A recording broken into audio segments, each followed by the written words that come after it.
I want to tell you about the year I stopped answering my telephone. I am 87, and most of my life that little ring was an order I obeyed like a soldier. Set down the coffee. Get up out of the chair. Answer. Last winter I sat by the window with a stub of pencil and the back of a seed catalog and wrote down every reason I had been picking up so fast. There were 10.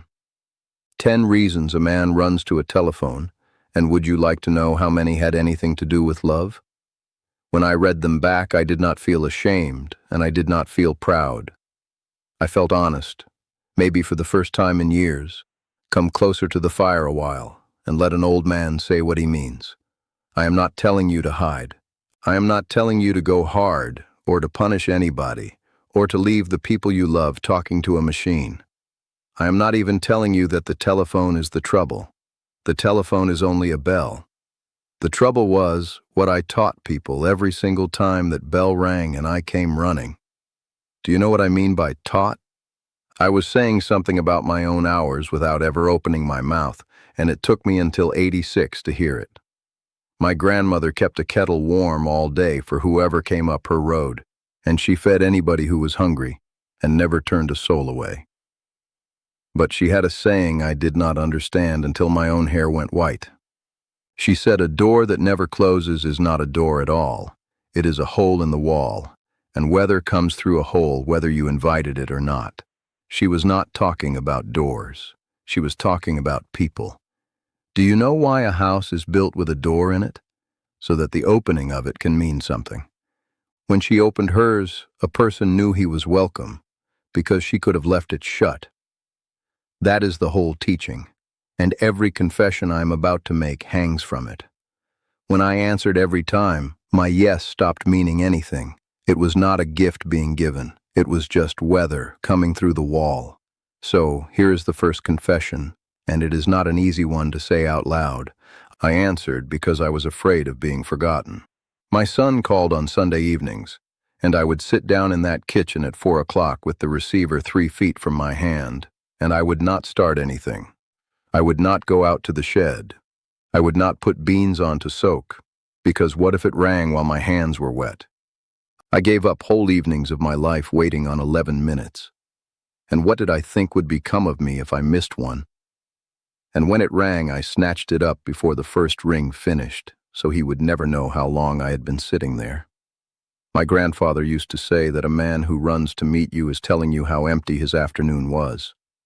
He was right about me. I was not being loving.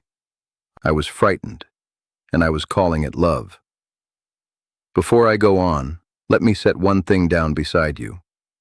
The Native Way is a small book I made out of the teachings my grandmother left me, and the link for it is in the description below this video.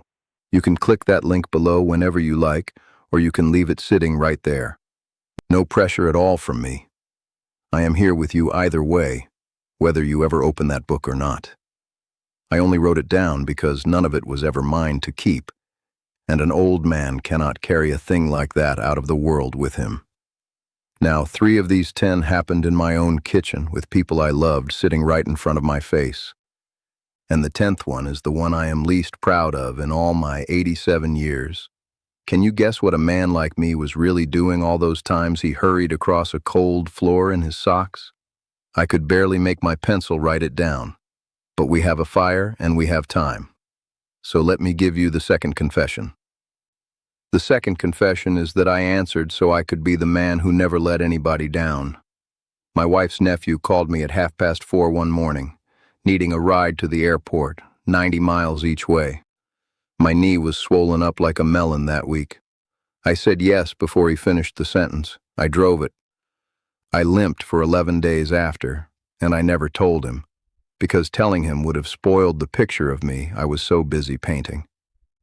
Then in October, a cousin's boy called about a moving day, and I carried a chest freezer down a flight of stairs at 84 years old, and I said yes to that one just as fast. My grandmother said a person who cannot say no is not being kind, he is only being afraid, and from far enough away, those two look exactly alike. What did I think would happen if I said no? Nobody ever answered that for me because I never once let the question get asked. The third confession is that I answered fast to prove I was not old. Somewhere around 78, I noticed I was hurrying to that phone, and one afternoon I caught my hip on the ottoman going for it and went down on the rug like a sack of feed. I lay there with the thing still ringing above my head. And I will tell you something worse. After that I practiced. I worked out the smooth way to cross that room so I could arrive at the second ring without sounding winded, because I could not stand the thought of somebody hearing a slow old man come to the telephone. My grandfather used to say the only one still arguing over whether a horse is lame is the man riding it.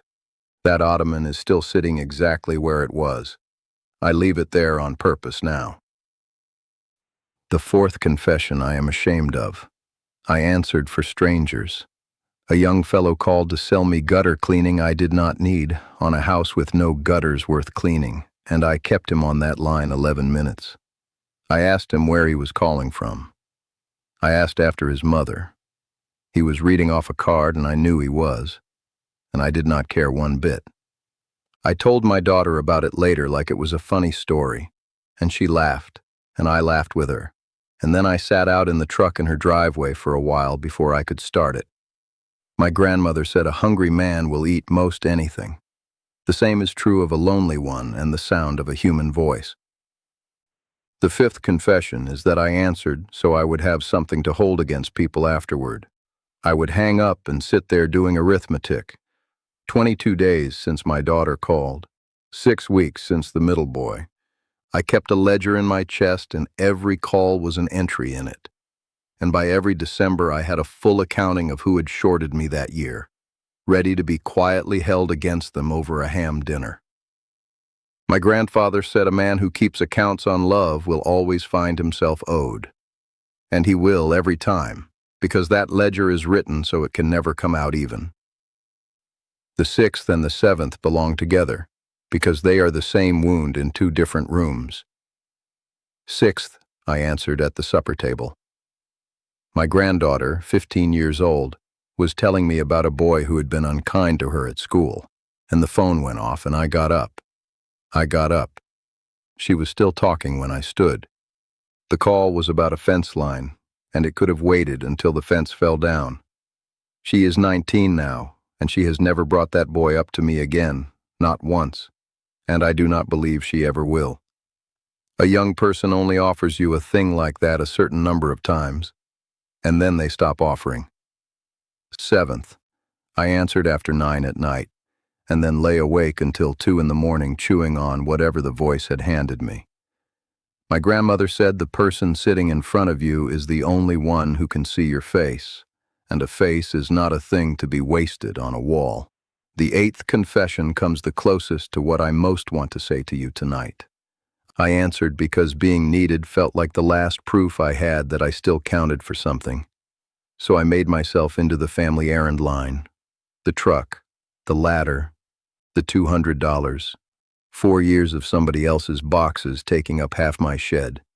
And here is what all that availability taught them, and I mean taught, the way a man teaches a dog where the door is. It taught them I was owed nothing, not a heads up, not a thank you, not the courtesy of a good time or a bad time. The winter my furnace quit, I sat in this house in 3 shirts for 2 days before it occurred to me that I could call anybody. And when I finally did, the boy said, "Dad, why didn't you say something sooner?" Because nobody had ever had to ask me that question, and I had never once had to practice the answer. My grandfather said nobody thanks a well until the day it runs dry. And I had stood there full of water for 30 years, wondering why no one ever said a kind word about the water. The ninth confession is that I let that ring decide which of my own hours mattered. I have a fiddle upstairs I never finished repairing, and the bridge for it has been in an envelope in the drawer for 9 years. I have rows in the garden that got started in April and quit on in May. And I began a letter to my brother out in Oregon in the winter of '98. 4 pages of it, set it down on the table when the phone went, and never picked it back up. He passed in 2003. That letter is still in the drawer with the fiddle bridge. Every last one of them was interrupted, and the interruption always won, because it was ringing and my work was only sitting there quiet. My grandmother said an hour broken twice is not an hour, it is two pieces of one, and there is not much of a life you can build out of pieces. And the 10th confession is the root that all 9 of the others grew out of. I answered because in my heart I did not believe my own time was worth anything. That is all it ever was. If a man is convinced his afternoon is worth nothing, then anybody's ring is worth more than his afternoon, and he will hop up every single time, and he will call it being a good father, a good neighbor, a good man. So one Tuesday in February, I let it ring. I want to tell you my hands shook. I counted 11 rings sitting in that chair with my heart going, and then the house went quiet in a way I had not heard in 40 years. And I finished hoeing out the last row in the cold frame. Nobody died. Nobody was hurt. The first month or so I could feel that some of them were put out with me, and one of them said so. And then something turned. They started leaving messages. They started calling back at hours that suited them and me both. And this past spring, my son said a thing to me he had never said in his whole life. He said, "Dad, is now a good time?"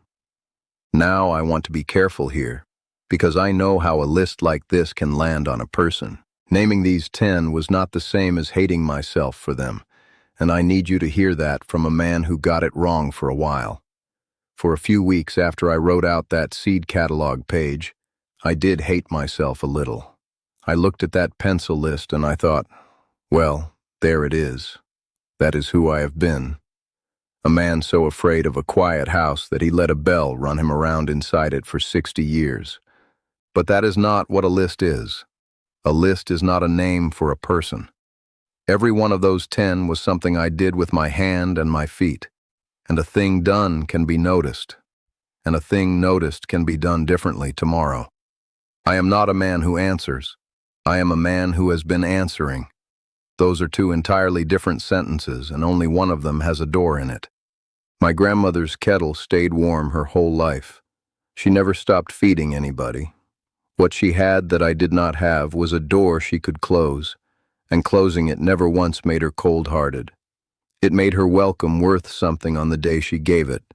So when I let it ring now, I am not turning away from the people I love. I am putting a door back into a wall that had nothing but a hole in it, so that when I do open up, they get the whole of me, and not some piece of a man with one ear turned toward the next interruption. Do you hear the difference? One of those is shame, and shame just sits there in the chair with you. The other is a choice, and a choice can be made again in the morning. So let me gather this up for you now, the way my grandmother gathered the ends of her shawl before she stepped out into the wind. 10. I answered out of the fear of being forgotten. I answered to be the man who never disappointed anybody. I answered fast to prove I was not old. I answered strangers because I was lonely. I answered so I could keep score afterward. I answered at my own supper table. I answered late at night and paid for it until morning. I answered to be needed and taught every one of them that I was owed nothing for it. I answered instead of finishing a single thing that was mine. And underneath all of it, I answered because I did not believe my hours were worth much. Now turn those around and hold them up against your own life, gently, the way you would hold an old photograph. Do you sit waiting on a call instead of starting your afternoon? Do you say yes before the sentence is even finished? Do you keep a running count of who is not called? Do you stand up from a table where somebody is still talking to you? Do you answer the ringing and leave your own work sitting there quiet? Which one of those 10 is yours? Because I would bet an old man's last good watch that at least one of them is, and you knew which one before I finished saying it. And I know what some of you are asking right now, because I asked it myself with the pencil still in my hand. Is it too late for me? 87 years of hopping up and now I am supposed to change? Here is all I know, and I will not promise you one thing beyond it. Age took my knees and most of my hearing. It did not take the ability to notice one habit while it is happening. It did not take the ability to make one ordinary choice about it. You can still see the thing. You can still choose. That is not nothing, and at our age it is not small. So I would like to hear from you now. Of these 10, which number hit closest to home? Tell me that number down in the comments, and tell me a little about it if you care to, because I read every single one that comes in and I sit with them in the evening. And then stay a while with me. Come back and sit by this fire again tomorrow, and we will talk about another quiet thing it took me the better part of 87 years to understand. Rest easy tonight, friend.